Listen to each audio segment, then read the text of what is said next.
welcome to You Make Sense. This podcast is a manual to understanding your human experience so that you can navigate the world with freedom, ease, empowerment, and create the life that you desire. Remember, you make sense, all parts, always. So in this episode, we're going to talk about the state of freeze in our autonomic nervous system. Freeze is a state of dysregulation, and it's such an incredibly common experience that so many of us have. So throughout the course of this episode, I'm going to teach you about this state so you can understand what it's like in your own experience. And then we're going to look at how we experience it in different avenues and areas of our life. And of course, like always, I'll talk about what we can do to begin shifting this. So remember, our autonomic nervous system is our self-protective system. Its number one job is to keep us safe and alive at all costs. And there are three states of dysregulation or active self-protection that we can experience at any given time within our autonomic nervous system. One of them is called freeze. Now, freeze is a blended state in our nervous system. It's the combination of experiencing our sympathetic nervous system and our dorsal vagal complex at the same time. Now, these are two equal and opposite forces, and when they come together at the same time, they render us stuck. So our sympathetic nervous system is a state of mobilization. This is where we experience things like anxiety, worry, frustration, fear, terror, rage. We have racing thoughts when we're here, and this is all about the doing and mobilizing, so we're going to have an overwhelm of stimulation or energy in our bodies. Essentially, this is our threat response when we're trying to evade a threat, meaning I'm going to do something about it to get away from the thing. So I might flee the thing or fight the thing. So again, there's lots of overwhelming energy when we're here. It can feel like there's a ticking time bomb in the corner of the room. There's never enough time. It's go, go, go, go, go. So that's the sympathetic system. It's all about the doing. Now, our dorsal vagal complex is actually our most extreme form of self-protection, and that's the opposite of that mobilized state. This is actually immobilization. Now, we only go here when our sympathetic nervous system is not able to evade the threat. So we stay in that sympathetic place for a while, but if the threat is too big, it's life-threatening, or sympathetic didn't work, we then go into this energy conservation place. Think of this like a bear going into hibernation. So when we are here, we are only here because our nervous system is saying, I can't fight this thing and I can't flee it. But what we can do is we can leave your body so you don't have to feel the perpetual pain of what we can't stop. It's such a brilliant, beautiful self-protective response. Now, when we're here, remember this is energy conservation. So it's all about the shutting down or immobilizing. This is where we experience things like apathy, hopelessness, depression, dissociation. We'll start to leave our body altogether. So we might notice that we feel numb, floating, flat facial expressions, difficulty even thinking or speaking. Simple tasks feel impossible. So this is an I can't experience. Sympathetic is I must. So we have an I must and I can't, and they come together, rendering us stuck because they're two equal and opposite forces. That is what freeze is. It's tonic immobility, or you can think like deer in headlights. Now, a lot of the times when we're in freeze, because we're immobilized and not moving, we can think that we're not doing anything. So there can be a lot of shame about being in this self-protective response. People can tend to say like, why didn't I do something? Why didn't I say something? Why didn't I fight back? Or something as simple as, I'm out in the world and I see someone doing something that wasn't okay and I felt panicked, but I didn't move. I didn't say something. And then we internalize that as if something is wrong with us. And so I just want you to know it takes a lot of effort to be in freeze. This is the opposite of doing nothing. It takes huge amounts of energy to stay in this state. I want you to try it on right now in your body so that you can feel what this is like. So I want you to imagine in one hand is your sympathetic nervous system. That's mobilization. So go, go, go, go, go. In the other hand, we have immobilization or shutdown. I want you to think of that like a steel wall. It's saying, I'm not going to move. But these are two equal and opposite forces, meaning they have equal power to do their thing. So when they come together, they render us stuck. So what I want you to do is put your hands in front of you, almost like you're in prayer or meditation. You can put them towards your chest and with your palms facing one another, your fingertips facing up. Now, what I want you to do is push. I'm doing this if you happen to be watching and not watching the video. I'm doing it alongside of you. I want you to push as hard as you can with both hands. So start doing that right now. I'm going to do it as well. And so what's happening is I'm pushing as hard as I can. One of my hands is that sympathetic system saying, we must. And the dorsal system is saying, we will not. And they're coming together, rendering me stuck and immobilized. Now you can hear this in my voice. My voice is starting to become shaky because my hands are shaking in front of me. If you're doing this properly and pushing as hard as you can, you'll notice that too. You can also notice that my breathing is becoming more rapid. I notice that my shoulders are becoming tight. My body is becoming warm. It's taking so much energy to be here. It's taking so much energy to seemingly do nothing. Okay, I'm not going to be able to finish this episode if I keep doing that. So I've stopped. You can stop too. What I want you to notice is how much effort it took to do that for probably 8 seconds. So much energy. And for many of us, we have been in this chronic state of dysregulation for sometimes decades. I spent so many years trapped in this state of freeze, and I thought that I was doing nothing. I thought I was lazy. Why am I not moving towards the things I want? Why am I constantly in this battle where I'm wanting to go towards something and then I'm not going towards it? And I just felt so confused and overwhelmed. So I just want you to know, if you found yourself here, it's not because you aren't trying. It's not because anything is wrong with you. It's because you're in this brilliant self-protective state. Now, I want to give you a couple other characteristics of what it's like to be here. Remember, it's equal parts sympathetic, which is all about mobilizing, met with that immobilization. So it's the state of equal and opposite forces. That's the rule of it. So the thoughts are all going to be about how I must, but I can't. And by the way, we talk about this in a lot of other episodes, but the state you are in your nervous system creates your whole experience. So if you're in this state of freeze, it creates your behaviors, your thoughts, the sensations you experience, the feelings you have, and your perception of yourself, others, and the world around you. It literally creates everything. So in terms of your thoughts, they're all going to be about how you must, but you can't. I have to, but I can't. I have to, but I can't. I really need to call this doctor back. No, I'll do it later. I can't do it because it's too scary and overwhelming to get the test results, but I need to do it, but I can't do it. But I need to do it, but I can't do it. I really want to have this hard conversation in my relationship so we can resolve this issue. But I can't do it. I'll avoid it. We'll do it later. But we need to do it. If we don't do it, the relationship won't work out, but I can't do it.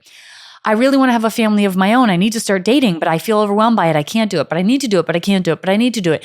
I need to start my company. How am I going to pay my bills? And not only that, someone's going to take my idea. I need to do it. I can't do it. I need to do it. I can't do it.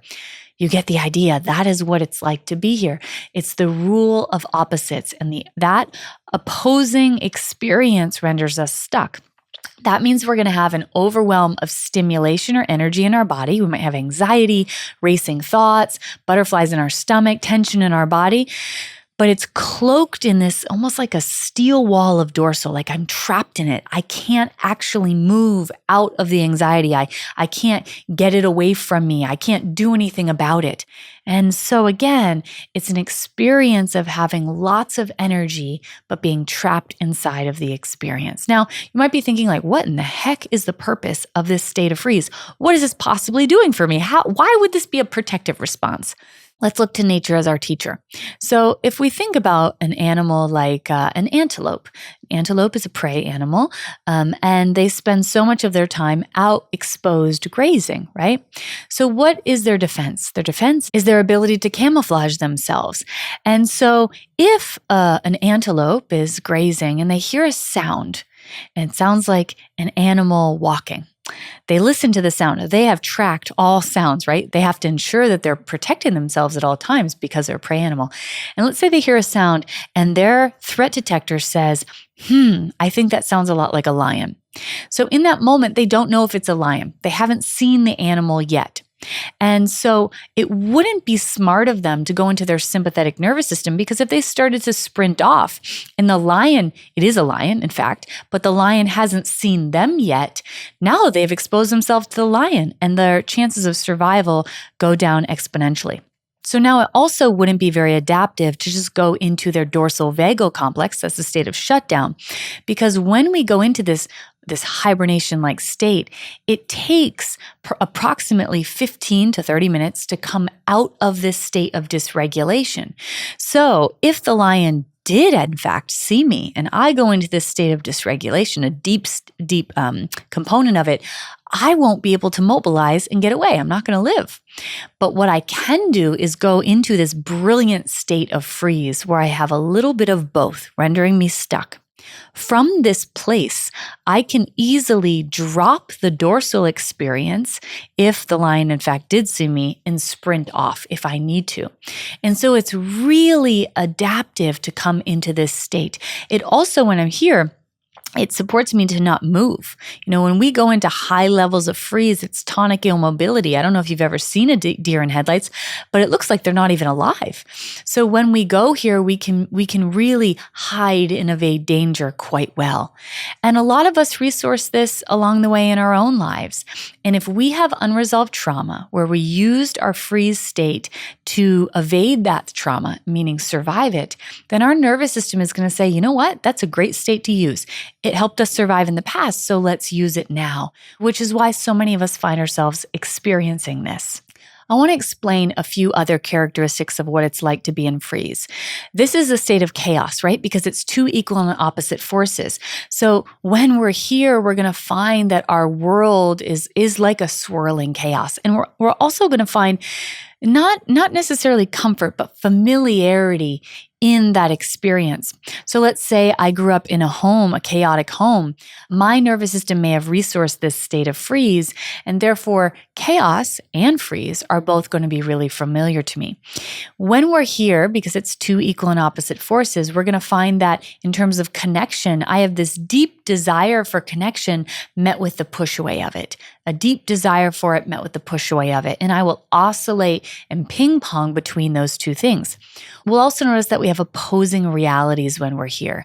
And again, remember, that's because this is the rule of equal and opposites. So I might notice at times I really feel like this friendship is serving me and I love it. And then the next day I might feel like it's totally wrong for me, or I do that in my purpose or my job, and I'm not sure what my reality actually is. We'll also notice that when we're here, consistency will feel scary for us.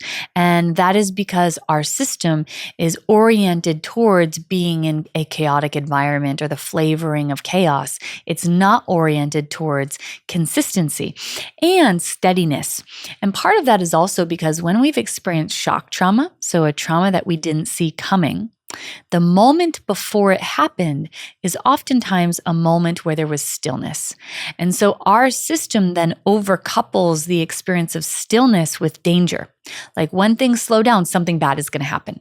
So we try to avoid that and we orient towards being in chaos because that is what's familiar to us. So now let's look at what it's like to experience this state of freeze in our relationships. If we're finding ourselves experiencing it, it's an indicator that we may have something called a disorganized attachment. A disorganized attachment is the result of having caregivers who are really two equal and opposite forces. A caregiver who is sometimes the source of danger to us and sometimes the form of safety and love. So that equal and opposite experience of that caregiver is quite confusing to a child, right?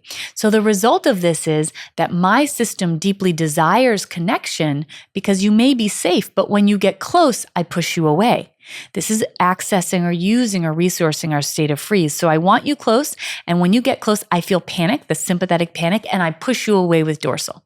And then once you're away, I bring you back. Come back. No, go away. Come back, go away. And we'll find ourselves in that place of pushing and pulling and pushing and pulling.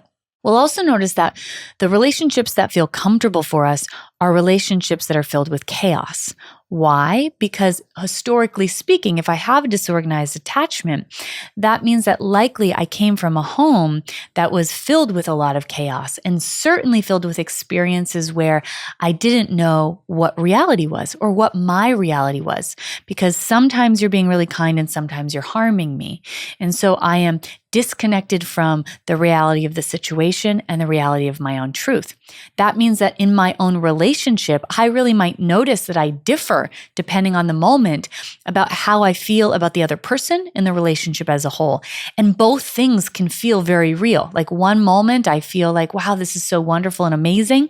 And then the next moment I feel like this is wrong and you aren't right for me and you're unattractive and I don't like you. And then when they're far away again and they're not coming towards us, now I find them attractive. When they come towards me, I might find them disgusting, depending on the abuse you experienced. You may find them disgusting or unattractive or pathetic. The moment they're disengaged from you, you're attracted to them again. Very common experience when we're resourcing our state of freeze and have this disorganized attachment. We'll also notice that we have opposing thoughts. So it's not just how we're experiencing them in terms of sensations, but opposing thoughts about the relationship. Like, this is totally right, this is totally wrong. This is totally right, this is totally wrong. We'll also notice that when the relationship is chaotic, there's a comfortability to it. And when things become steady, it actually is scary for our systems. And that's because more often than not, when we've experienced shock trauma, which was something that happened that we didn't see coming, the moment before that traumatic thing occurred, there was often stillness. So that means that my nervous system is then going to overcouple or over-associate stillness as the precursor of danger. And so when there's steadiness, my nervous system is going to kick in and create chaos because that's what I know how to navigate. Another thing that we'll find ourselves doing in romantic relationship if we're resourcing our freeze state is that we'll have one foot in, one foot out. This is a really common thing that a lot of people do. So I'm kind of in the relationship, but I'm not fully committing. Or I'm in my head like, I really want this to work, but I just am scared it's not going to work. I really want it to work, but what if they're not right for me? And that one foot in, one foot out keeps us from ever actually stepping into the relationship. It's like it's actually a very brilliant self-protective response that ensures the relationship won't work because I haven't fully engaged in stepping in it. And what I'm doing here is I am resourcing that state of freeze, going in, going out, going in, going out, going in, going out. Even if you don't have a disorganized attachment, it's very common that a lot of us resource our state of freeze in a relationship. For example, if in my childhood, intimacy was not something that was readily available, even though that's something I really want, my nervous system might not yet have capacity for it, so it'll feel overwhelming to me. So let's say that there's something I really want to talk about and share with my partner, maybe something I'm afraid of or in my own life or something that feels scary to show them. I'll have this desire to do it, but then when I sit down to do it, I feel frozen. Like I feel anxious and then I can't get any words out. I literally cannot say anything. So that's my freeze state that's coming online in that experience. This also might happen when it comes to resolving conflict. Like we talk about the fact that we have to resolve things, but we don't ever do the work to actually resolve it. So it's again, we need to do this in order for the relationship to work, but we're not actually doing it. That's resourcing our state of freeze. So I want to talk about a couple of things that we can begin doing inside of our relationships if we're currently finding ourselves experiencing this state of freeze. Number one, very important, especially if you have a disorganized attachment. We want to be in charge of when the connection and specifically when the disconnection or spaciousness happens. You see, our nervous systems are going to see closeness as the precursor for danger. Because for us, when someone got close who seemed to love us, they oftentimes hurt us. So that closeness will be over-associated with danger is coming. So what we have to do is build our capacity to be in closeness. A simple example could be, my partner and I had a lovely dinner and we were really connecting. And you might notice, oh, this feels really nice. And then you reach a point where you might notice you start to feel some anxiety or even agitation at them.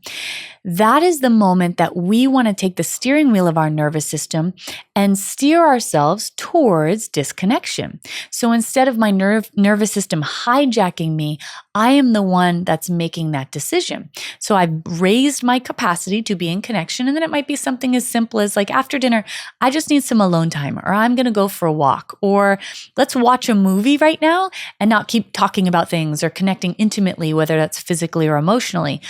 And the more that we do this, we're in the driver's seat of this capacity building, the less this protective system comes online and deflects the connection for us. So building the capacity to be in safe connection is really, really vital. Another thing that we need to do is begin anchoring in our truth in a relationship. If we have a disorganized attachment and we're resourcing freeze, likely we're going to really struggle to know what our truth is. You cannot outsource truth. No one else knows your truth but you. And if we aren't anchored in it fully, then when someone says, I don't think that's your truth, or they get angry because of our truth, or they tell us we shouldn't feel that way, we can quickly backpedal and disconnect from our truth. So it's very important that when we are in regulation, we just connect in and ask ourselves, what's true? What's true about me? What's true about how I feel about this relationship? And what's true about my partner? And just notice what arises. Whatever comes to you, it's really important that you feel into that experience. Like, what's true? My partner deeply cherishes me. How do I know that? And then get curious. Well, here are different ways that they've shown me that. What does it feel like in my body to be with that knowingness? And marinate in that. This becomes my compass for knowing, my compass for truth. Another thing we want to do is begin delineating between what is my adult self's truth and what are my younger parts' truth. So I just gave you an example of how to connect into what my adult self's truth is. From that place, I want you to ask yourself, okay, the last time that I was triggered with my partner, how old was that part of me that was showing up? Or you can ask, was it the version of me that I am when I'm regulated? Was it this version or was it someone else? If it was someone else, it was likely either a younger vulnerable part or protective part that is projecting your past onto your present relationship. So we must get to know who those parts are and then begin to come to their aid, meaning give them the things they never got in the past in the here and now with you. We have a lot of episodes on how to do parts work, so check those out, or you could join one of my programs to do that. Lastly, an exercise that I love to do is I take the hand, I do this with clients, I do it with myself, is I have folks, so do this for yourself, take the hand of your younger parts and your protective parts. And I want you to have them looking through a one-way glass, like imagining you have this one-way glass, kind of like a detective glass. And on the other side of that is your partner. And what we want to do from our adult self is show those parts who our partner actually is. So you can even go through the kind things that they have said to you, the kind things they have done for you, the way that they show up, the way that they may have even said, they wish they could have rescued or helped those younger parts of you, how they want to meet your needs, all of those things. Show those parts who they are. We have to do this because otherwise our protective parts are going to be dead set on thinking that our partner is a replica of the people that hurt us. So the more that we do this, the more we earn the young parts' trust and they begin to see, oh, perhaps this person is not like my past. And when that occurs, it supports us to come out of this state of freeze and we can experience the relationship from a state of regulation. So now I want to talk about the way opposing parts can show up in our relationships and how that will land us in our state of freeze. Just a moment ago, I began to mention parts. We have our adult self, but we also have protector parts of us. Their job is to ensure that our most vulnerable parts never feel or experience the pain they felt in the past. So if we find ourselves having a disorganized attachment or in this state of freeze in our relationships where it's come here, go away, come here, go away, come here, go away, that's an indicator that we likely have two opposing protector parts showing up relationally. One protector part that is dead set on no one ever getting near the vulnerable part again that was hurt, harmed, or abused. So their job is to get the other person away or deflect them. That is the protector that's afraid of being abandoned. And the part of us that experienced the version of our caregiver that was kind and loving. So this part's going to mobilize and go towards our partner. And all of a sudden I feel panic and I feel guilty, like, oh no, did I make you mad? Come back, please come back. And I have a lot of anxiety as I'm going towards them. That's the other protector. And that protector is going to do a lot of things to try to get the person back. All kinds of stuff. And they'll say, oh, it's going to be different now and I'll do all this other stuff and da. So that part is going to do as much as they can to get the person back. When the person comes back, they say, oh, good, thank goodness, I did my job. I'm done. Take a break. And guess who comes online? The other protector. The other protector that's saying, wait, you're close? Get out of here. And so what happens is those protective parts ping pong back and forth. So the work here is we have to become the one that's in charge. Otherwise, we have children that are running the show in our relationship. So parts work is imperative here. Getting online who adult you is, really anchoring in that. And then we have to show those protectors that we are the primary protector of the vulnerable part, that we don't need them to do that anymore. That relationship building is vital. And when you do that, those parts start to believe you. You start to earn their trust. They believe that you actually have the capacity to protect the vulnerable part. The result of that is they begin to tolerate closeness, and they can also tolerate the consistency of getting safe love. So lastly, I want to talk about what it is like to experience this state of freeze when it comes to our life's work, our calling, our purpose. I've done this work with so many people now, and one of the most common states that I see people go to around their purpose is freeze.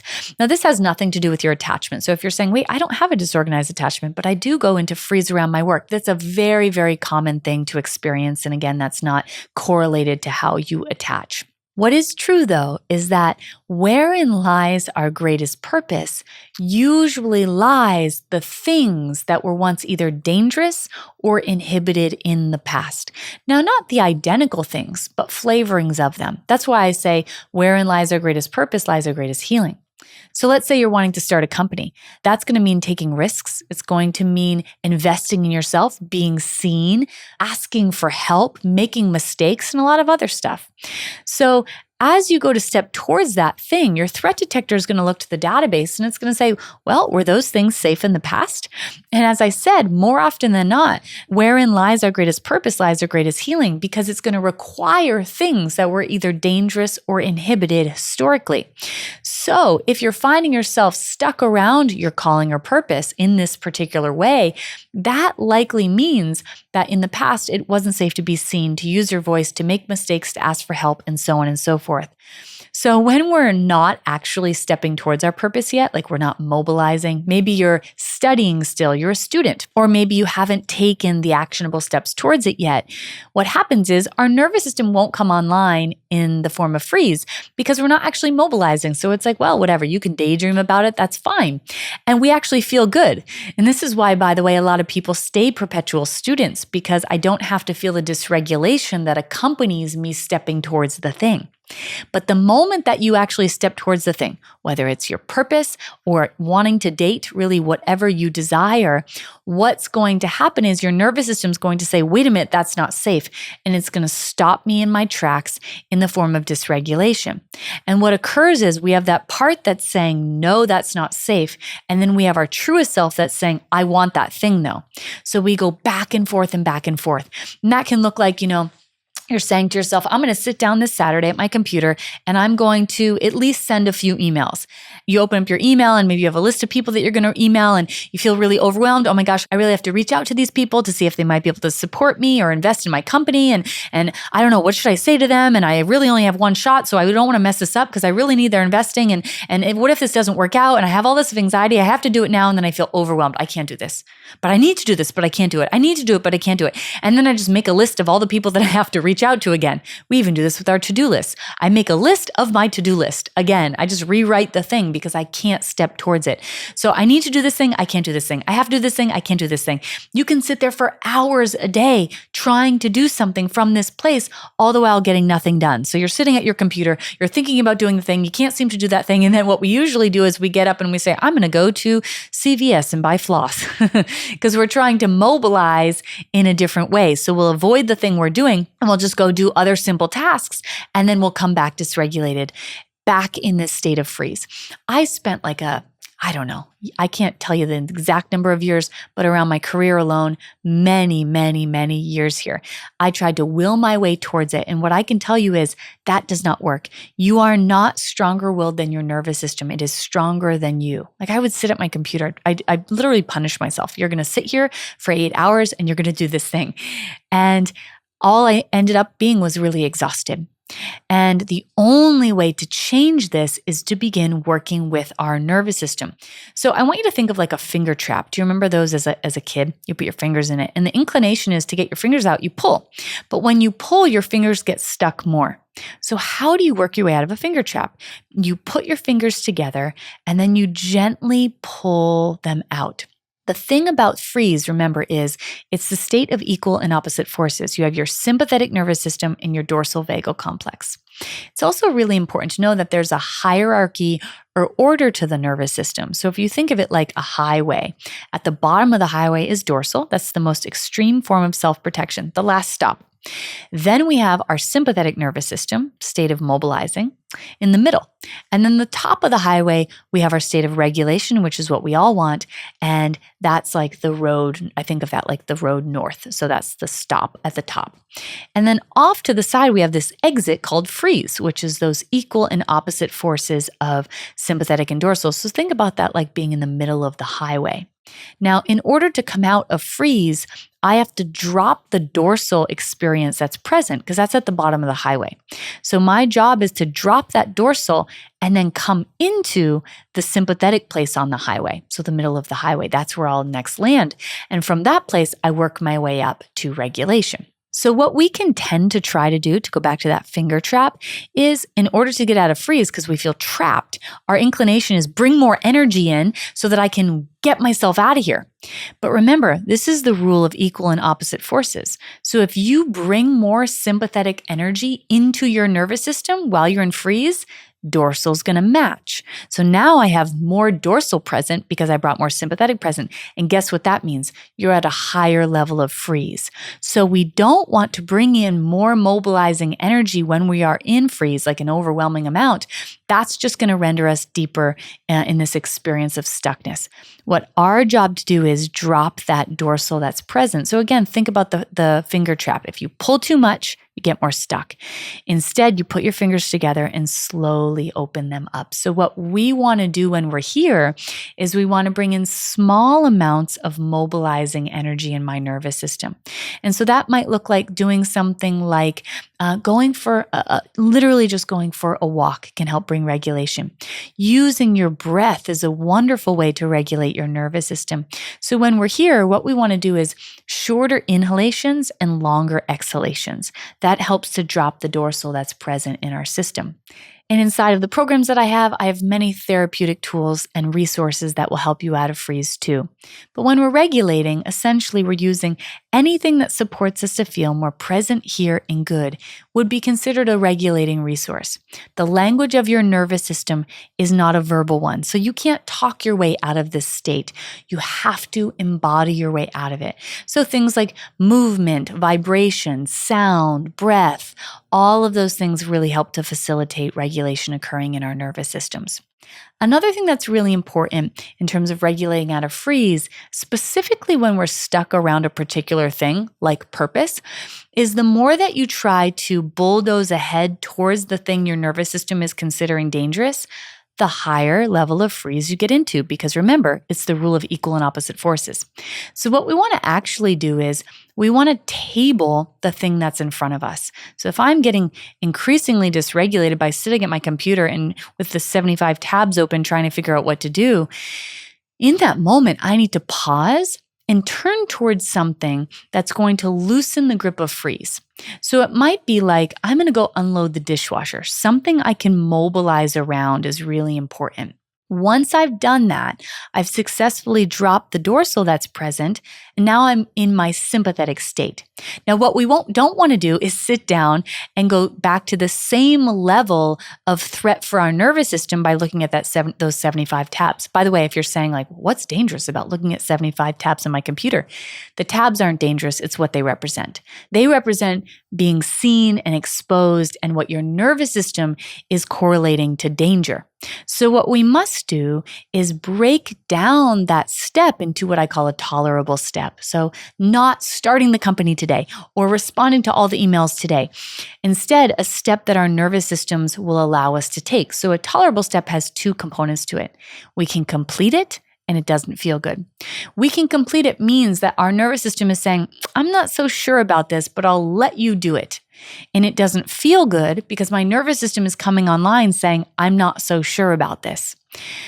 Gathering tolerable steps is how we actually show, not tell our nervous system that the life we are desiring is actually safe for us.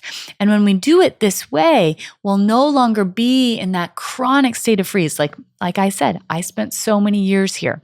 We will actually be able to mobilize towards the life that we want. Lastly, I just want to say that the way that we regulate our nervous system is not by just doing these one-off things every now and then. We regulate our nervous system through consistent neural exercises. And these are the moments that seem like micro moments where I'm showing, not telling my nervous system that things are actually safe. Simply by doing things like I named, doing some breath work, going on a walk, some simple swaying or tapping, petting your animal, dancing, all of these things regulate your nervous system.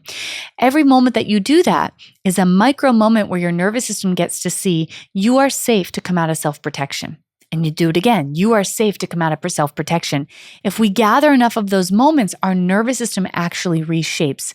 And the state of freeze, if that is our home that we live in the predominant amount of time in our nervous system, becomes a thing of the distant past. It is not our daily perpetual experience. And that's the beauty of this work. There's actually a way towards it. When you embody it, this is what happens. And if you're interested in doing any of this work, that's exactly what we do inside of all of my programs. We'll link out some in the show notes, some introductory ones even that we have that'll support you to begin doing this work right away. Bringing regulation to your nervous system is not only the foundation of all healing, it is the foundation that is necessary to live a full, happy life. Your nervous system is the key that has the power to either keep you stuck living a life that is smaller than you feel called to, or unlocking the life you are here to live. Navigating Your Nervous System is my 6-week live online program that is meant to give you the therapeutic, tangible somatic tools necessary to regulate your nervous system so that you can live the life you are here to live and feel better in your body in the process. You can join the waitlist for limited time money off the program. Check the show notes to join. If ever you're listening to this podcast and you have a question arise, I want to answer them for you. So we'll link out in the show notes exactly how you do that. You can submit a video question, an audio question, or a written one. And today, let's get to the first one that we have. Hi, Sarah. I'm 31 and I've never been in a romantic relationship before. I do want to add that I took 2 of your courses last year and they were really incredible and such a wonderful experience for me to learn how to connect with my system and regulate. However, I have felt like I'm completely at a standstill when it comes to dating and even having the opportunities presented to me. It feels like I'm on these apps or I'm trying to meet people in real life, but nothing is coming through. And I have this intense fear that I'm never going to meet anyone and that it's too late or that there's something wrong with me and I'm not capable of it. And, that for other people, these things come naturally. But for me, for whatever reason, there's this scarcity around dating. So, from what this person is saying, it really sounds like there's some freeze happening here because they're saying, I haven't been in a relationship, but I really want one. So, can you see those two equal and opposite forces? What's likely at hand here is you have a part, the protective part, that is pushing that away and saying, we are not going to date. Because if I have to choose between you being safe and not having the experience of feeling like it's just earth-shattering and so overwhelming to be abandoned or not be loved, I don't want to have that happen. I would rather have you be alone than ever experience that. So that's the part that's pushing it away or avoiding it. And then we have this other part that's saying, yeah, but I deeply want this. And maybe even saying, and I feel like I'm running out of time or there's not a lot of option. I really need to get that thing that I desire. And so those parts will go head to head, rendering us stuck. So what I really want you to do is this. Number one, it is so important that we anchor in who adult us is. If there is no adult us, then the protectors will continue to do their job to ensure that that vulnerable part is safe and keep us from the thing that we want the most. So regulating our nervous system is the most important thing. And in doing so, that means we're getting a hold of our adult self. Then what I want you to do is really focus on those parts. Who is the part that is keeping you from this? And why are they keeping you from this? Who are they protecting? Let them know who you are. The thing about being our adult self and being the protector to our younger parts is we have to be two things: ferociously protective of the young parts and soft and nurturing. If your protector parts don't think that you are ferociously protective, they will not stop doing their job. So really think about this. What if I had a 6-year-old or an 8-year-old or a 16-year-old even who's just starting to date? Would I feel protective of them? Of, someone harming them and wanting to be sure that someone really great is coming into their life? You probably would feel quite protective. We need to access that for our younger parts. When we actually do that, the protective parts become willing to relinquish their job, and that means they let you do the protecting and the discerning. The result of that is they allow us to begin stepping towards the things that we want. The next thing is, it will not feel good at first. It'll feel scary and overwhelming and even feel terrifying. What we have to do is build the conditions necessary for us to take those tolerable steps. And so really anchoring in before we take a tolerable step, regulation. So that, for me, by the way, when I got back into dating and that felt really scary, I hadn't done that in 16 years. I made sure that I did that because it felt overwhelming and scary for me. And that looked like FaceTiming a friend before I would date. Why? Because my system was saying, I don't know, I haven't done this in a really long time. This feels scary. And if I let that part take over, I would have never done it. So knowing it will not feel good at first, and what can I do to make it tolerable for myself? The more that you do that, the more your system sees this is actually safe for me. And I begin to step towards the things that I want. And then lastly, your nervous system may be oriented towards all of the people who aren't good, who are bad, who betray people, and so on and so forth. Like I can come up with a catalog of examples of that with friends, with other people. We have to start building our catalog for how people are kind and good. And so literally, can I think of anyone who is actually honest and good and kind and shows up? If they exist, there are other people that exist. And that means there's a person for me too. So doing all of this work is really going to change how we show up relationally and support us to come out of that freeze state and step towards the relationships that we want. Let's get to the next question that we have today. Hi, Sarah. I was wondering what you recommend doing if I'm in such a deep state of freeze that it's not like one finger trap. It's like all my fingers and toes are in finger traps. Like my entire being is in a finger trap to the point that I went from being a straight A student and someone who slept really well and could memorize all sorts of things to now if I read a book, I just keep rereading the same page, and that part of my brain is just not even online to retain that. Or if I listen to a podcast or watch a video, it's I'm replaying and I'm replaying and I'm replaying, and I'm so out of myself after a traumatic event a few years ago that I am not there to grasp anything. So it's just been really hard to move the needle enough to feel a little bit more like myself, to keep doing the things that I also need to do to keep getting back to normal. So when it's that bad, how do you get from there just to even being able to grasp content? I can feel everything that you're feeling. And I'm saying that because I have been there multiple times in my life, many times in my life, exactly where you are. And I'm saying that because I want you to know how much it makes sense, how much you are not alone in this experience. And it is absolutely possible for your system to come out of it. Here's the thing for everybody, even if this isn't something you experience, we all need to know that we are not the only one and that we are not alone. There's some things that words can't describe. In fact, I think the most incredible things in life, both the beautiful things and the horrific things, are the things that cannot be described in words.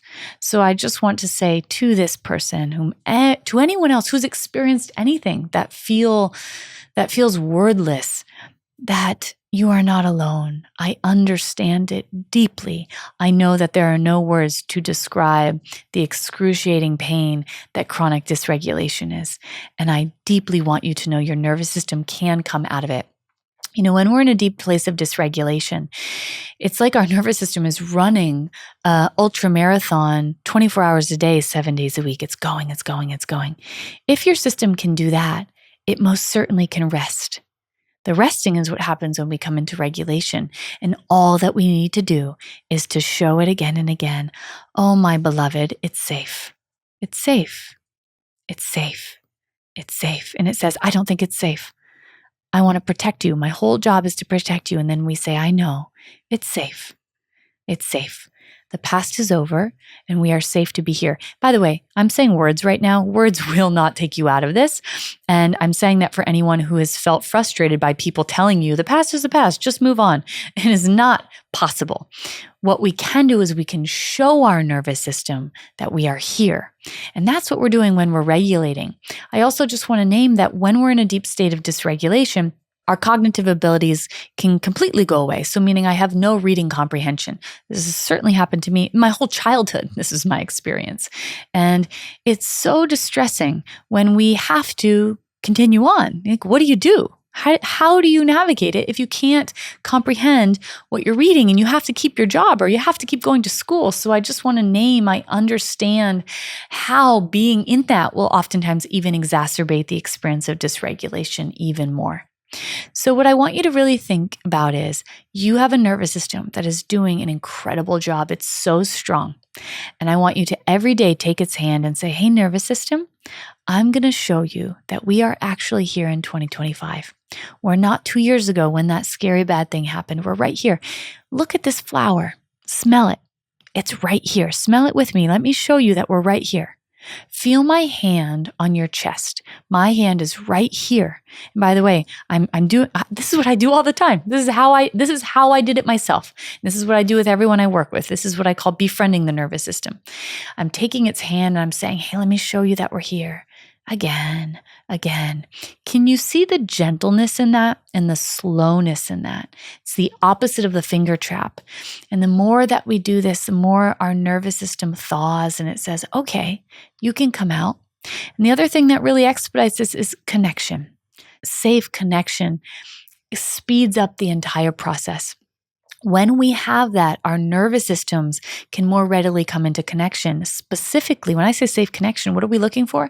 Someone else who has regulation in their nervous system and they are not afraid of our dysregulation. My hope is that this podcast can do that for you. I am most certainly not afraid of your dysregulation. I unequivocally and completely and wholly know and believe in your system's capacity to regulate and heal. That's what science confirms. It is what I experienced as someone who was so deeply dysregulated, and I've watched and walked thousands of people through it too. And that's what's possible for you. So when we can come into connection with another safe being, their nervous system affects change on ours because we have mirror neurons. And the more that we do that, all the things I just named, the more we come out of dysregulation. So last question for this episode. Hi, Sarah. My name is Jessica. I am new to your work and I am just absolutely loving it.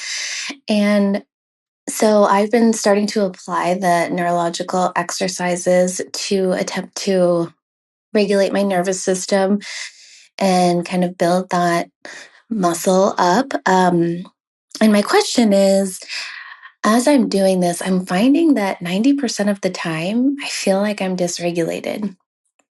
And it starts to become a little discouraging for me to be dysregulated that often. And I'm kind of in that space of like, yes, I've had trauma, but my life hasn't been that bad. And yeah, I'm kind of in that no man's land. So just any advice to keep going and to know that that's normal. So yeah, thank you so much. Thank you so much for being here and for joining this community and this journey of healing and regulating. So a couple of important things to say. There is no way that any of us can go through life unscathed by trauma. And we have quite a big community now. Almost, I think we're close to 150,000 people or so inside of our community. And a lot of the people inside of this community are just like you, people who had really wonderful childhoods and the majority of life was really quite good. And it can be extra confusing about why we're experiencing chronic dysregulation, because we can tend to think you have to have a history like mine in order for that to be happening. But the truth is, if we look at attachment, for example, in our childhood when we don't have the ability to regulate, if I had loving parents that were so loving, but nobody taught them how to parent, and that means that their parents, nobody taught them how to parent either. So whatever they got, the parenting they got, that tends to be the type of parenting they give us. And if they did not have the tools to regulate their own nervous system, that means that they may have come into their parenting not being able to regulate you. So they may have loved you deeply, but perhaps they felt, scared or anxious all the time, or they were worried something was going to happen to you. That affects your nervous system because it means they don't have the capacity to regulate you. The result of that is your nervous system does not learn how to regulate itself. Or maybe I had caregivers whom they didn't know how to access vulnerability or exposure because that's not what they experienced. So they were at all my games and parent-teacher conferences and everything, but they weren't able to actually see me. So those are just some examples of how we can have a really beautiful life, and yet our caregivers and the people around us and the experiences we had weren't exactly perfect or right. And that can lend us to having a lot of challenges in our adult lives, specifically dysregulation of our nervous system, if they weren't able to consistently regulate with us when we were young. And so you are doing nothing wrong. This is so incredibly common. And by the way, most people don't even realize how dysregulated they are. We live in a world where we kind of normalize coping strategies. A coping strategy is anything that covers up the dysregulation we experience. So people use all sorts of things. Happy hour is a coping strategy. I'm stressed all the time and in my sympathetic nervous system dysregulated, and I use drinking to numb. And by the way, I'm not shaming any coping strategies. If no one taught us how to regulate, thank goodness you found something to numb. Or I scroll Instagram to numb, I shop to numb, I exercise chronically to numb, I work all the time to numb, I'm with friends all the time so I never have to be with myself to numb. All of this disconnects me from my embodied experience. And the more that we do this work, we stop using those coping strategies as much. We come back into our embodied experience and I realize, oh my gosh, I'm dysregulated a lot. And so I want you to know that embodying this work, the more that we do it with the consistent neural exercises, that is literally all it takes. Again and again, with the consistent neural exercises. This is one of the most important parts of the healing journey. When we do this again and again and again, bit by bit, we reshape what's called our vagal tone. We reshape our nervous system. We've had people submit questions here who have said things like this. We've been shooting for the last few days. And I just remember yesterday we were shooting an episode and someone said, Sarah, thank you so much for your programs. I went from having panic attacks consistently and chronically. And since I did that 8-week program, I haven't had a panic attack. I mean, look at that miracle, right? This is a miracle. And yet it is not a one-off, like they got lucky and had this experience. That's what's possible for all of us when we consistently do this work. And we've had hundreds and hundreds of people write in telling us about the shifts that they've experienced when they embody this work too. So if it's possible for them, it is possible for you, one tolerable step at a time. So thank you everybody for listening today. I hope that this showed you a bit more about how you make sense, especially if you are in this state of freeze.